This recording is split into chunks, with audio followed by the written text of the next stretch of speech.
que están del otro lado. En primer término, agradecer a las autoridades de la SUPAC que me animaron como integrante de esta sociedad que tenemos tan querida a poder tener esta instancia de intercambio virtual, saliendo un poco del modelo emisor y receptor. Queremos que después podamos discutir, porque creo que, como nos pasa muy seguido, cuanto más estudiamos, menos sabemos de este tema.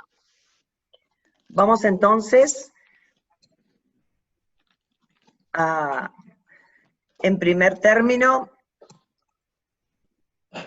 dar algunos conceptos generales. Esta es una foto muy actual que me pareció excelente, darnos cuenta en el problema global en el que estamos inmersos toda la humanidad como especie, frente a una pandemia de una infección por un nuevo agente, un virus RNA descrito recientemente.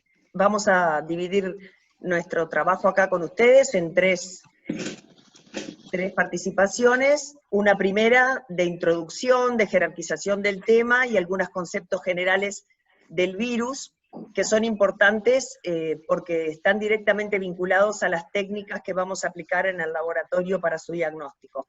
Una segunda instancia donde la doctora Leticia Pérez se va a focalizar en todo el proceso del diagnóstico de esta enfermedad COVID-19, y por último, un cierre a cargo del doctor Pablo López, que se va a enfocar en el tema analítico, en la metodología, en algunos datos, para luego tener este último momento de intercambio con ustedes. Estamos entonces en una situación en la que al día de hoy, en PubMed, había más de 19.000 artículos publicados, información que es imprescindible, pero que también nos abruma y que semana a semana va mostrando distintas facetas a medida que se presentan los distintos cuadros clínicos y se va averiguando más acerca de la información genética de este virus. Por lo tanto, un recuerdo sencillo de este brote que comenzó en diciembre en una ciudad en China, dado lo hiperconectados que estamos todos los humanos, rápidamente se expandió, y ahora nosotros vamos a intentar centrarnos con los conocimientos de lo que vamos viendo que pasa en el mundo para intentar aterrizarlo a ver qué es lo que está pasando en nuestro país de 3 millones. Este virus RNA,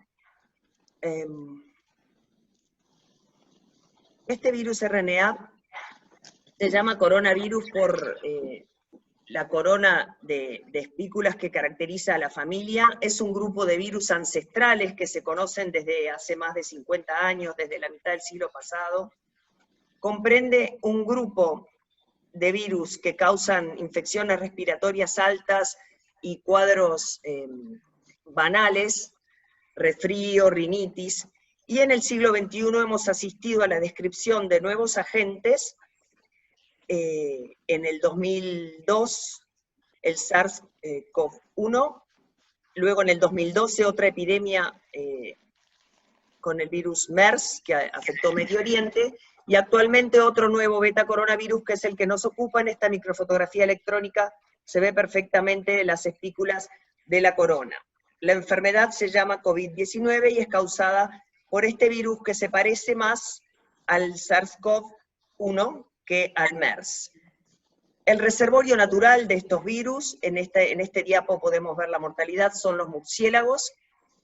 Ha requerido de mamíferos o huéspedes intermediarios para afectarnos a la especie humana, con un 10% de mortalidad global en el 2002, en la epidemia del 2002, un 35%, y en el análisis filogenético, que es muy importante, es situado entre el genoma del SARS-CoV y por debajo el genoma de MERS. Como Watson, desde el siglo pasado, lo importante es estudiar la información genética de estos virus ARN, que todos sabemos las características que tienen, simplemente un simple repaso, enfocándonos en aquellos genes que codifican proteínas que son el target de nuestras técnicas y son las que vamos a ir a buscar. Recordando sobre todo el gen S, que codifica para la proteína de la spike, que es una proteína que cobra una especial importancia por su plasticidad, por su inmunogenicidad.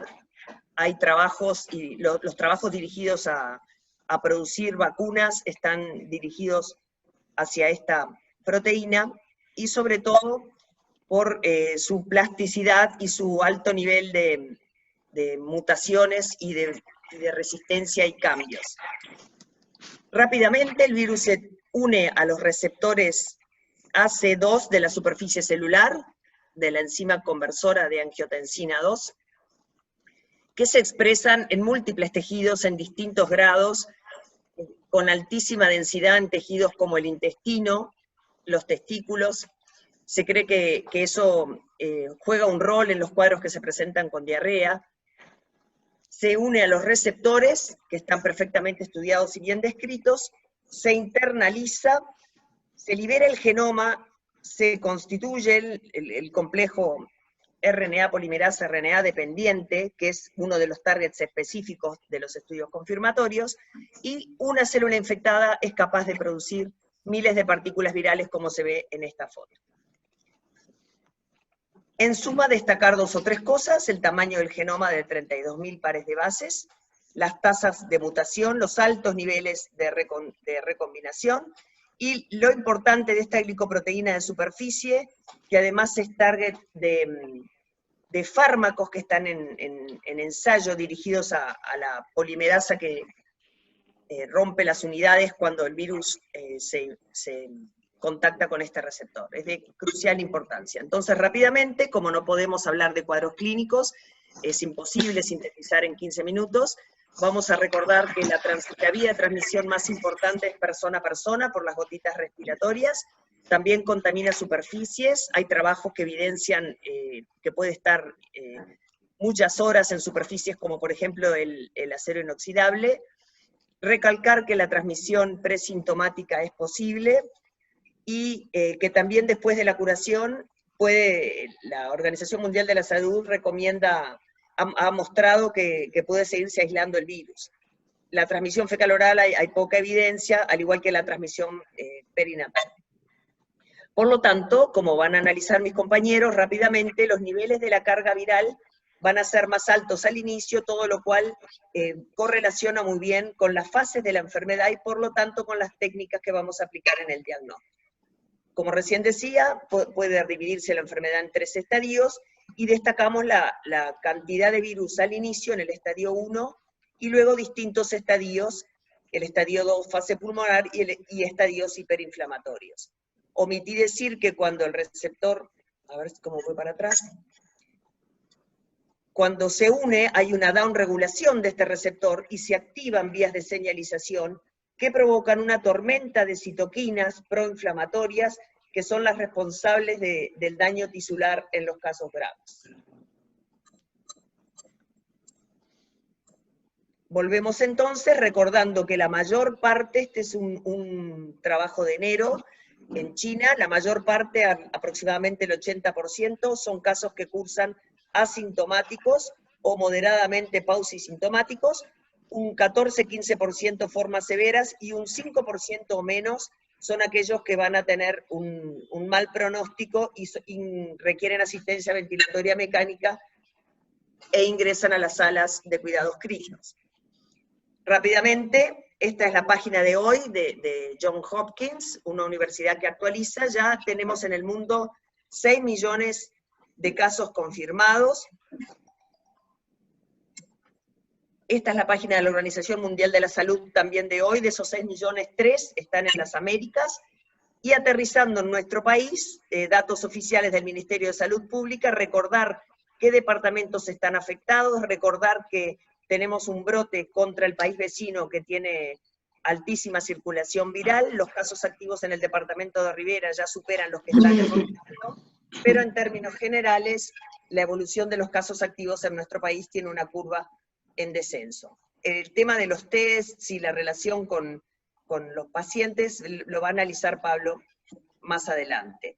Rápidamente este diapo, porque lo vamos a analizar al final con ustedes, correlacionando las etapas de la enfermedad, con las técnicas que aplicamos y el tiempo a partir de los síntomas o de que se contrae la infección, a partir del cual se puede seguir transmitiendo el virus. Por lo tanto, el laboratorio, que es lo que nos interesa a nosotros los patólogos, interviene en el proceso diagnóstico de esta enfermedad COVID-19, haciendo diagnóstico directo de la infección aguda, pero también, y es muy importante recalcarlo, midiendo marcadores de inflamación que tienen valor pronóstico en los casos severos, interleuquina 6, dímeros D, troponina ultrasensible, ferritina, marcadores de inflamación, y sobre todo, estudiando el genoma viral, porque evidentemente no quedó grabada una diapositiva que puse a último momento, ya están descritas en las variantes que han tenido peor evolución en Europa, mutaciones puntuales en la proteína S de superficie, que uno puede saber, secuenciando el genoma y viendo qué variantes tiene, puede predecir e ir estudiando, linkeándolo al fenotipo clínico que tenga el cuadro.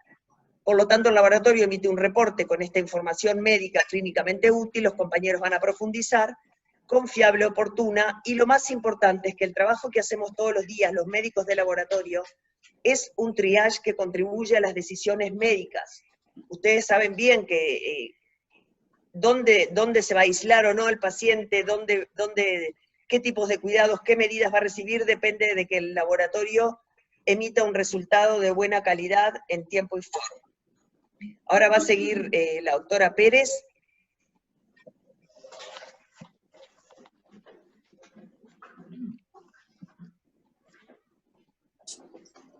Bueno. Gracias por la concurrencia. Y bueno, retomando lo que decía María Noel, lo más importante de recalcar es esto del proceso diagnóstico para la enfermedad. ¿Por qué nos gusta decir proceso diagnóstico? Por esto que mostramos en la foto, por las etapas que clásicamente estudiamos en nuestra especialidad y que son tan importantes tener en cuenta, que son la preanalítica, la analítica y la posanalítica, y que además es responsabilidad del laboratorio garantizar la calidad de la información que se genera, controlando todas las etapas del proceso. Eso nos parece muy importante. Este proceso diagnóstico, como decía, se forma por estas 3 etapas, y en cada una hay consideraciones que son muy importantes y que van a repercutir de diferentes maneras en la información que generamos. Con respecto a la preanalítica, haciendo un recuerdo general, cosas importantes como la orden médica, la correcta identificación del paciente, de esa muestra, fundamental la forma de la toma de la muestra, el transporte, el almacenamiento. Ahí vamos a hablar de, para el caso particular de esta enfermedad, que es las tomas de muestras respiratorias, de los hisopos, de los medios de transporte, de los tiempos, cosas muy importantes para un correcto y adecuado diagnóstico. El proceso analítico con sus 2 etapas, en este caso, que después va a profundizar el doctor López, entre la extracción del ADN y la amplificación, hablando de los kits de extracción y los kits de amplificación, y en la etapa posanalítica, como también saben, la interpretación de los resultados, la elaboración, la validación, la emisión de un informe claro y correcto, y también en nuestro rol como médicos especialistas en laboratorio clínico, el asesoramiento al médico clínico, ¿verdad? Que eso es una parte muy importante de nuestra especialidad. De la fase preanalítica y el tipo de muestra, que hay discusiones y se habla mucho de la calidad. Lo que nos importa para esto es que con el tipo, la influencia que tiene el tipo de muestra en el diagnóstico y la información que vamos a generar. Los organismos internacionales sugieren varios tipos de muestra, que son las que se muestran en la tabla, con también con el tiempo de conservación y almacenamiento. Simplemente, que ustedes ya lo saben y seguramente ya lo han leído, decir la muestra más utilizada son las muestras del tracto respiratorio superior, y las recomendadas para el tipo de pacientes asintomáticos también, pero sintomáticos y no con enfermedad grave, son el hisopado nasofaringio, pero también, y además es lo que se recomienda inicialmente para el diagnóstico, también otros tipos de muestra, como bien lo muestra la tabla, son el lavado bronquial alveolar, el esputo, que para eso el paciente debe tener una tos productiva, y ese tipo de muestras, las muestras bajas, respiratorias bajas, en general se reservan obviamente para pacientes con una infección respiratoria grave. El otro tipo de muestras que también se mencionan en la tabla, como las materias, la orina, son más bien en este momento son como investigación y no como de utilidad clínica en este momento, o por lo menos no tan difundido. Si bien acá en cuanto a van a ver en la tabla además que en cuanto a los tiempos de almacenamiento, si bien, por ejemplo, en el primer renglón donde habla del hisopado nasofaringio, por supuesto que la temperatura de almacenamiento es entre 2 y 8 grados, y dice hasta 5 días, idealmente se habla de hasta 72 horas. Eso siempre si la conservación es en medio de transporte viral, porque cuando esto no está disponible, la opción es el suero fisiológico, y esto debería ser hasta 24 horas que transcurre entre que se toma la muestra y se procesa la misma.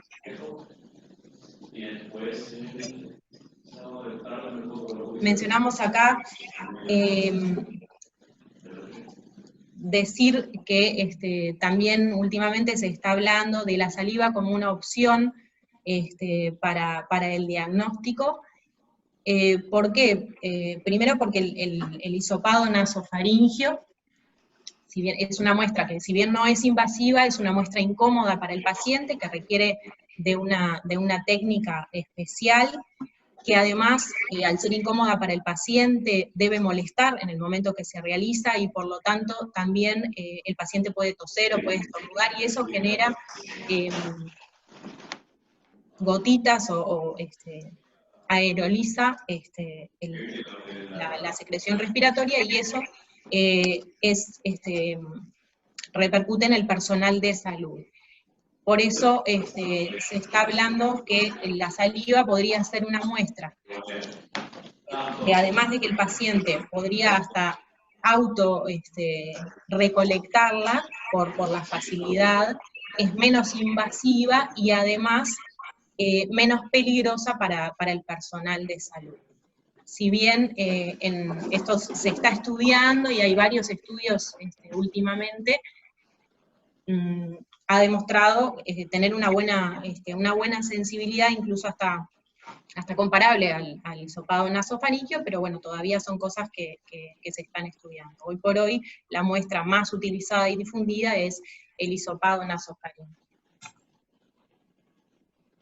Voy a rápidamente del hisopado nasofaringio decir que por supuesto debe ser tomado por un personal capacitado para esa toma de muestra,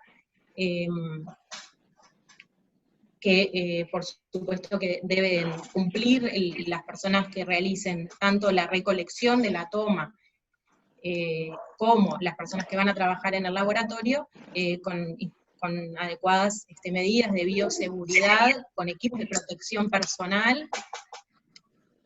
Además, en la manipulación en la manipulación intralaboratorio, porque está comprobado obviamente que en los procedimientos mismos del laboratorio hay generación de aerosoles y gotas potencialmente infecciosas. Es por eso que deben hacer un buen uso del equipo de protección personal en la manipulación en el laboratorio, y no solamente como ya sabemos, no solamente en la toma de la muestra. El equipo de protección personal recomendado para estos casos es, para los casos del hisopado nasofaringeo, es el equipo de protección personal básico. Otra cosa es las muestras del tracto respiratorio inferior.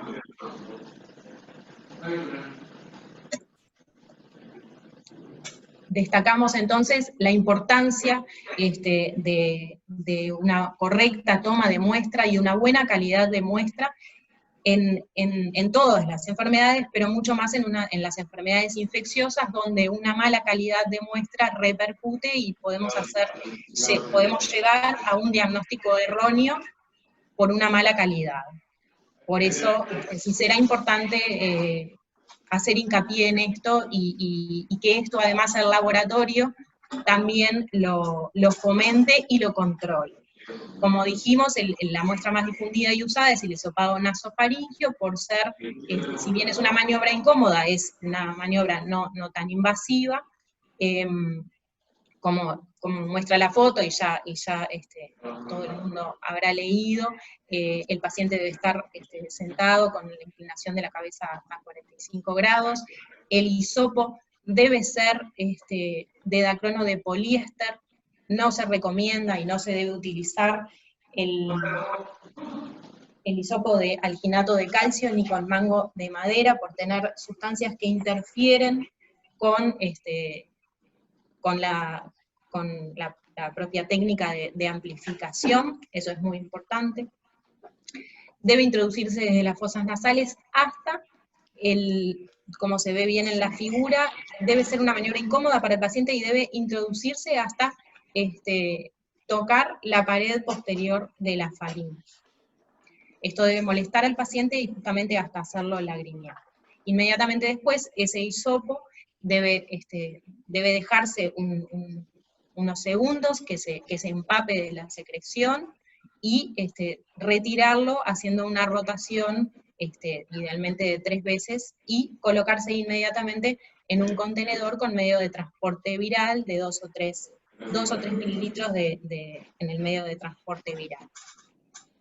Si no se dispone de medio de transporte viral, que en realidad es lo recomendado, existe la posibilidad de utilizar suero fisiológico, o también organismos internacionales han publicado instructivos para hacer medios de transporte virales caseros, que eso también, siguiendo ese instructivo, está recomendado.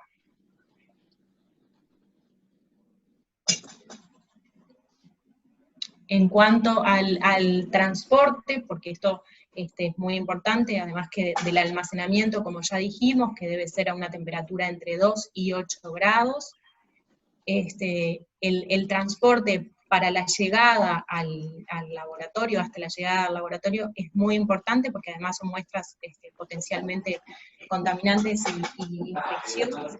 Idealmente, esto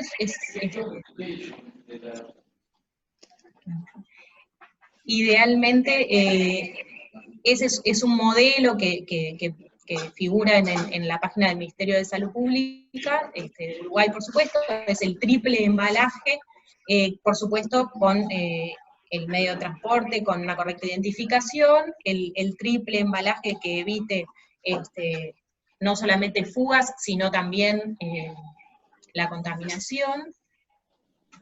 Y el contenedor, el último contenedor, o el contenedor externo, idealmente debe ser rígido, así la muestra permanece en posición vertical, no solamente para evitar el derrame y así la potencial contaminación, sino además para que el hisopo esté en contacto el mayor tiempo posible con el medio de transporte, que es lo que después vamos a utilizar para realizar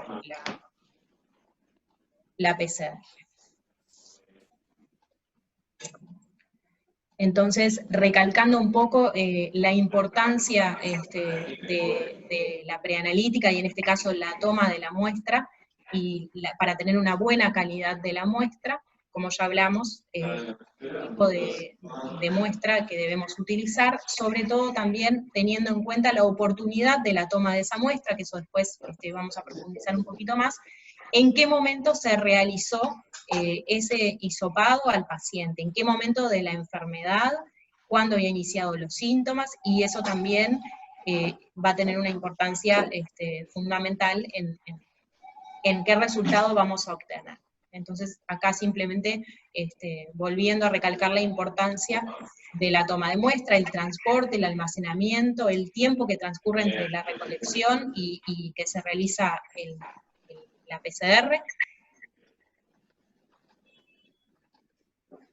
y todo eso repercute en el resultado. Esto es para mostrarles de manera gráfica que si bien la sensibilidad del aspirado nasofaríngeo por RT-PCR tiene un 75%, fíjense que la importancia de la etapa preanalítica, cuánto influye en ese resultado, o en la posibilidad justamente de obtener un resultado falso negativo. Todo esto que hablamos influye en un porcentaje altísimo. También otras cosas en la analítica, pero en un porcentaje menor. El porcentaje mayor de errores para obtener un resultado falso negativo está en la fase preanalítica. Y acá, para hacer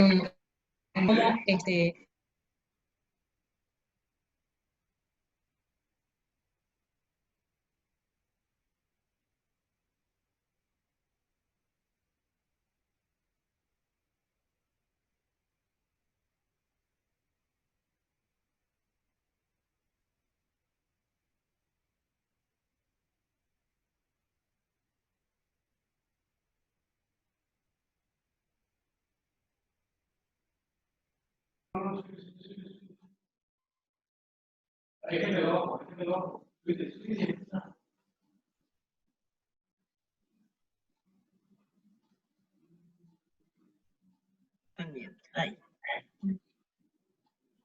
¿Se cortó? Disculpen, ¿escuchan ahora?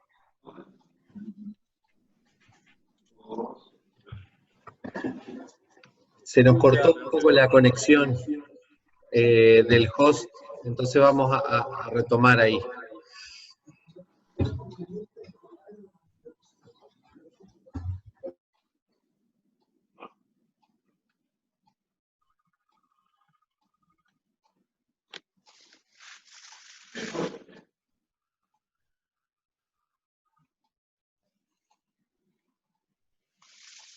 No se ve la presentación, no se ve nada. Se cortó.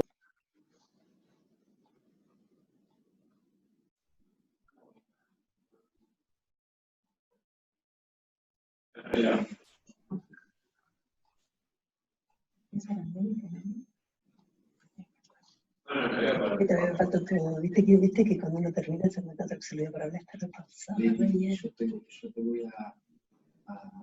voy a compartir yo la pantalla con yo deseo participar sobre eso. Yo estoy en el suyo. Es que creo que hay más de cuatro. No con gente, pero con otros sí.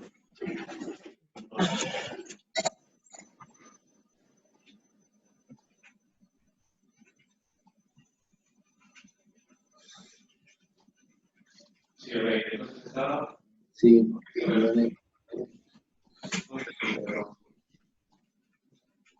Los vimos y los escucha, pero no se ve a Pablo, solo en ese.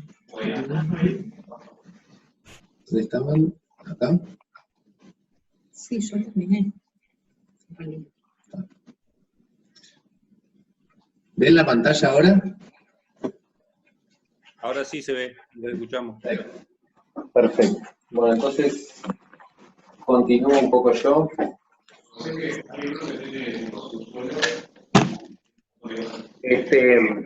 Bueno, y para terminar, en realidad vamos a hablar de algunas consideraciones desde la preanalítica, desde la analítica y la posanalítica. Insisto que creemos que la parte más rica de todo esto va a ser la discusión posterior, así que va a ser un poco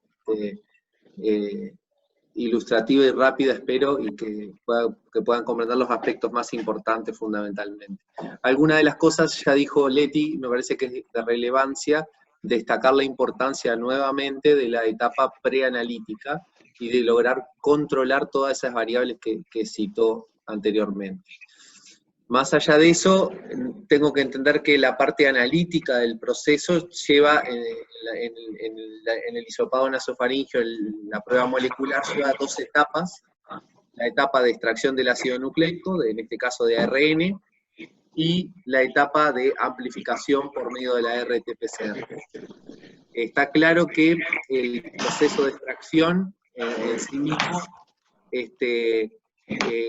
contamos con una gran variedad metodológica para hacerlo, con gran disponibilidad de diferentes kits o incluso protocolos de realización in-house.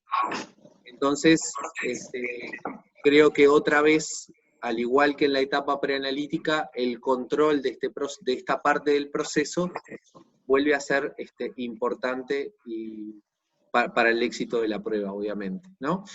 Debo saber que hoy contamos tanto con kits comerciales como con protocolos in-house en el medio. Cuando me refiero a contamos, hablamos en todo el país. Se están haciendo extracciones de ARN por medio de pruebas manuales o automatizadas, con diferentes bases metodológicas, como pueden ser en este caso columnas, perlas o algún otro procedimiento. Pero acá creo que me centro otra vez en una etapa que es importante en el laboratorio para cualquier prueba. Pero la llegada de este virus y toda la novedad que nos trae, nos pone en un aprieto con respecto a los tiempos, fundamentalmente para realizar las validaciones adecuadas de cada uno de los procesos, de cada una de las etapas del proceso que realizamos. Entonces, creo que es de relevancia saber en cada centro con qué se cuenta, con qué se hace el proceso de extracción, al igual que el proceso de amplificación, y saber que esto por lo menos ha transcurrido una etapa, aunque sea mínima, que la FDA lo define incluso como algunos criterios de emergencia, de validación, o sea, de corroborar que esa prueba funciona para el objetivo del cual se ha configurado. Si esta etapa no está controlada, obviamente puede contribuir, si considero las 2 etapas de la analítica, extracción y amplificación, sin duda creo que la etapa de extracción es la que contribuye en mayor medida a la posibilidad de la aparición de falsos negativos en el resultado de la prueba.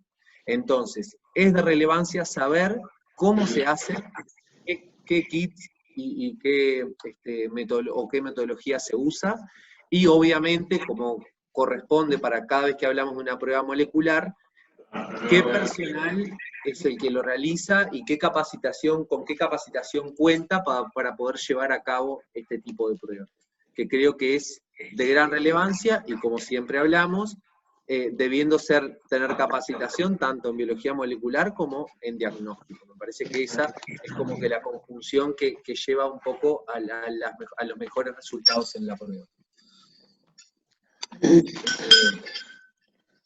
Sí. Bueno, perdón que se... acá vemos algunas fotos, algunas de las, simplemente de kits manuales, y después algunas de las plataformas que hoy se cuentan en el país, también a modo ilustrativo, de algunas de las plataformas automatizadas. En general estas son de baja o mediana carga, pero que, como siempre hablamos en la parte de laboratorio, la automatización nos aporta algún grado de seguridad y de confianza a la hora de la obtención del resultado, que no es de despreciar, fundamentalmente cuando el volumen que se maneja es importante, como en este caso. Si hablo específicamente de la etapa analítica, en lo que corresponde a la amplificación por la RT-PCR, este sería, el segundo paso del proceso analítico. Otra vez hay una variedad de kits, ya sean comerciales o protocolos de elaboración in-house. En general, cuando hablamos de los protocolos que se utilizaron para la amplificación, Todo esto cuando comienza la etapa de la pandemia, la Organización Mundial de la Salud recomienda algunos protocolos específicos desarrollados en centros de referencia a nivel internacional, y sobre esa base de esos protocolos, en general, es que se desarrollan específicamente la mayoría de los test comerciales disponibles. Entonces, de alguna manera, hay unos protocolos mínimos de validación que deben cumplirse tanto para los protocolos in-house, así como protocolos de verificación para aquellos kits comerciales que se pongan a punto en un laboratorio. Otra vez también, en este caso, fundamentalmente en lo que se refiere a lo que nosotros conocemos como el setup o el armado de la PCR, la posibilidad de contar con automatización, que no siempre es posible porque también depende del equipamiento e insumos, contribuye al grado de seguridad mayor para la obtención del resultado.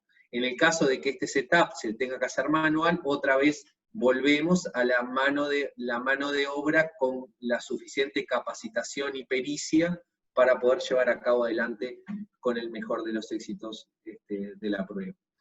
Y si bien en términos generales hay diferencias en los protocolos de rendimiento, en los protocolos utilizados para la RT-PCR, en general contribuyen en una menor medida a los resultados falsos, fundamentalmente cuando comparamos con el proceso de extracción, y más aún lo que tiene mayor peso, que es lo que habló Leticia, con respecto a la etapa preanalítica. Estos son algunos de los protocolos que fueron recomendados por la WHO, de los cuales diríamos que al menos 3 o 4 son utilizados en nuestro país, y algunos de los cuales fueron base para después el desarrollo de algunos kits. Cuando hablo de los protocolos, debo considerar que la variedad de protocolos se representan un poco en una diferencia en los objetivos moleculares de cada uno. Y como vemos ahí en la columna de la derecha, vemos los diferentes objetivos moleculares que son objetivos en cada protocolo puntual, ¿tá? En general, cada uno de estos objetivos moleculares tiene particulares características de desempeño analítico cuando realizo la PCR. Hay algunos trabajos que comparan algunos de estos protocolos, pero yo quiero insistir en esto, que en general casi todos presentan un buen rendimiento diagnóstico. Hay apenas algunas diferencias en términos de sensibilidad con el RDRP, pero en general es el objetivo molecular más específico que tenemos. Pero sin embargo, cuando yo veo la eficiencia de estos objetivos moleculares, en general es aceptable, buena o muy buena, cualquiera de los que use. Sigue siendo, insisto, teniendo mucho mayor impacto todas las otras medidas nombradas anteriormente, de la preanalítica, de los insumos utilizados y la capacitación del personal, sin duda en la obtención del éxito de la prueba. También un poco simplemente para comentarles que lo único que pueden variar, y esto involucra a aquellas personas que hacen la PCR, según los objetivos moleculares se han descrito diferentes niveles de background o de ruido, en algunos objetivos moleculares más que otros, y dentro de ellos se ha descrito fundamentalmente en aquellos que utilizan como objetivo molecular la secuencia, ya sea N2 o N3, que por eso pueden haber curvas que corten el cutoff, o sea que puedan impresionar que son positivas, generalmente tardías, pero sin embargo correspondan a amplificaciones inespecíficas que tienen, que se vieron frecuentemente en estos moleculares, ¿tá? En N, N2 y N3. Hasta el día de hoy han sido descritos más de 330, se han desarrollado kits en todo el mundo, o sea que vamos a tener una gran variedad. Y también sería irreal decirle que todos funcionan igual o todos son excelentes. Obviamente nosotros pudimos evaluar algunos de los que hoy disponemos acá en nuestro país, y insisto que si bien hay diferencias, y en algunos puede ser que se pierda un poco de sensibilidad, en general tienen buen desempeño. Pero sin duda el abanico es tan grande que en realidad habría que ver o evaluar cada uno de ellos, porque me consta que hay algunos puntuales que pueden llegar a tener problemas en la amplificación. Noel, ¿tenés la batería por ahí? Bien. Simplemente nombrarle algo de lo que es la estrategia metodológica, un poco complementando aquellos métodos de extracción manual o automatizada con preparación de la PCR manual o automatizada. Insisto que cada vez que tenemos una preparación manual, es importante la capacitación y la pericia del personal que esté llevando a cabo la prueba. Cuanto más automatización ponemos en el proceso, mejoramos la trazabilidad de la muestra y con ello también la estandarización de la misma, creo yo, con mejores resultados en general de cada uno de ellos. Obviamente, cuanto más vengo de alguna manera hacia este esquema inferior, digamos, va a disminuir la probabilidad de errores que se cometan porque más automatización va a tener ese proceso. Estas son algunas de las plataformas que hay en el medio, y cuando hablamos de plataformas tanto de extracción y amplificación, en general tenemos de baja, mediana y alta capacidad de carga, digamos. En este caso está como desde el FilmArray, que puede procesar una muestra a la vez, de 2 a 4 para el GeneXpert, o hasta 12 incluso, que tiene la plataforma de Lithium Genius, hasta plataformas, bueno, a ver, ¿no ven? No, escaneate la huella porque se apagó. ¿Me escuchan? Sí, perdón.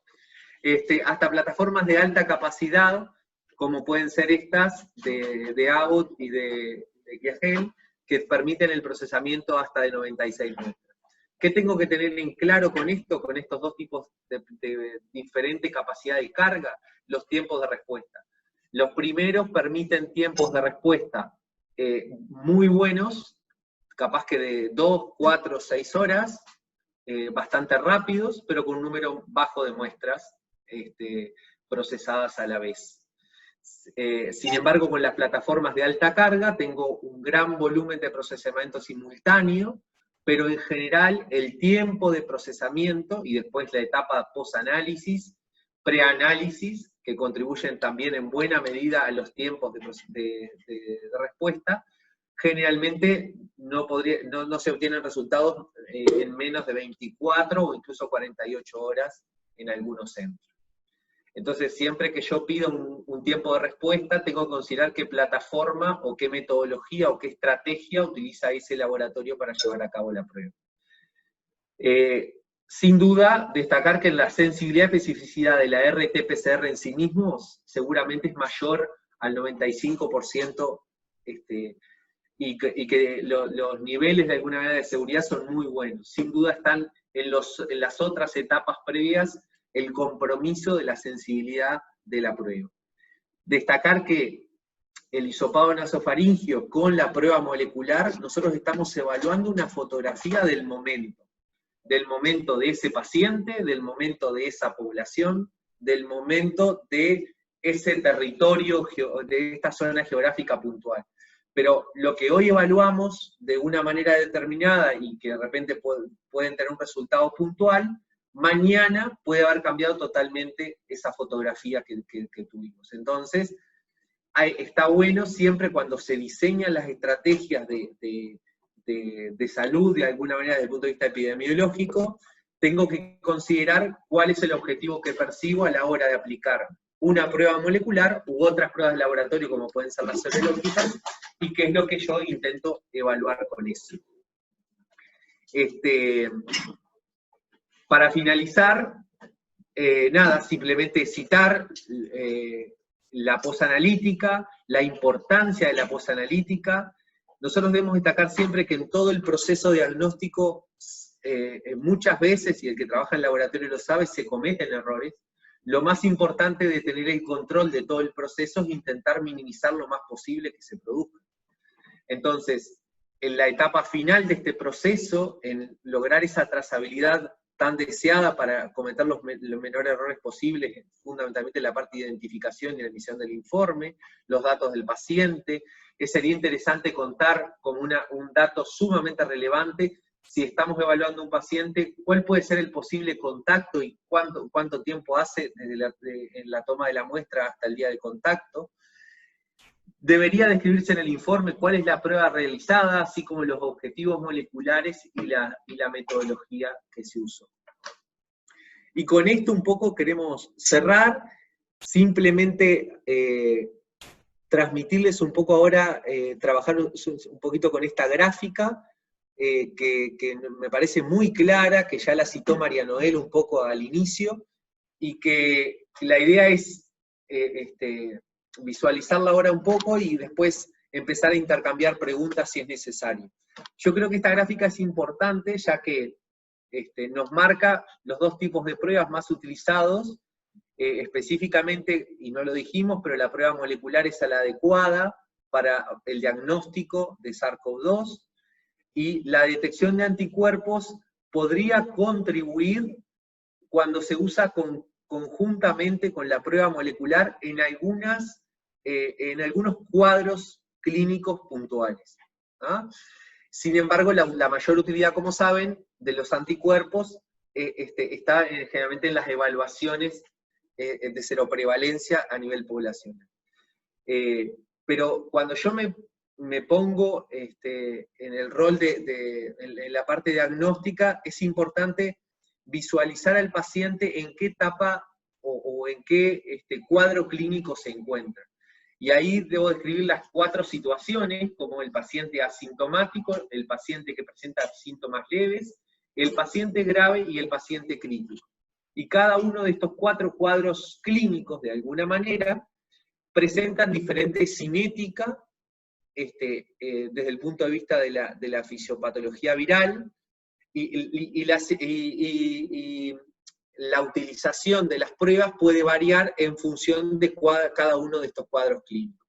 Y en ese sentido, si yo solicito, ustedes vean acá que esto es el periodo de alguna manera desde la exposición al contacto hasta el inicio de los síntomas. Esto es la etapa presintomática, y la etapa presintomática, sin duda, la única prueba que tiene utilidad es la RT-PCR. Es la única prueba que, si bien la sensibilidad va a ir aumentando hacia el día de inicio de los síntomas, es la única que puede ser detectable en esa etapa. En el día del inicio de los síntomas, también la RT-PCR es la única que puede ser útil en este caso, y que en general llega a niveles de sensibilidad muy buenos el día de inicio de los síntomas. ¿Ah? Yo creo que esto es importante fundamentalmente cuando yo evalúo un contacto de un paciente con un posible contacto, optimizar para realizar esa prueba de control siempre entre el día 5º y 7º después de producido ese contacto, para poder tener la mejor sensibilidad de la prueba. A medida que a los 3-4 días de inicio de los síntomas, en los pacientes asintomáticos, la carga empieza a caer y puede llegar a bajar la sensibilidad de esta prueba. Sin embargo, en los pacientes sintomáticos, graves o críticos, sigue permaneciendo detectable. A la semana, ya no se percibe en el paciente asintomático, en el paciente leve baja mucho la sensibilidad y permanece solo en el paciente grave o crítico. En este caso, al principio de la primera semana después del inicio de los síntomas, empiezan a hacerse detectables, fundamentalmente aquellas pruebas que detectan anticuerpos totales, o aquellas que detectan IgM. Para el final de la segunda semana post inicio de los síntomas, estamos hablando casi 20 días después de la exposición, es que comienzan realmente a aumentar la IgG y a hacerse bien positivos los test de anticuerpos, y la sensibilidad y utilidad de las pruebas moleculares empieza a decrecer mucho. Entonces, en pacientes en los cuales yo no he llegado al diagnóstico y me encuentro en un cuadro clínico grave o crítico, frente a la negatividad de las pruebas moleculares, en este caso las pruebas serológicas podrían tener un rol importante.